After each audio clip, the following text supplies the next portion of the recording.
Hello everyone. Today we will talk about how to fix the app of Pearl. We will go to settings. Then we click on apps. After that we will search the app Pearl and then we click. Then we will on for stop. After that we will go to storage. Then we click on clear cache.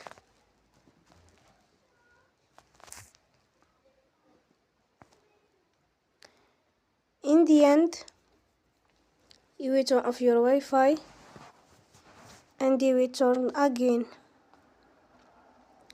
Don't forget to support us by like and subscribe.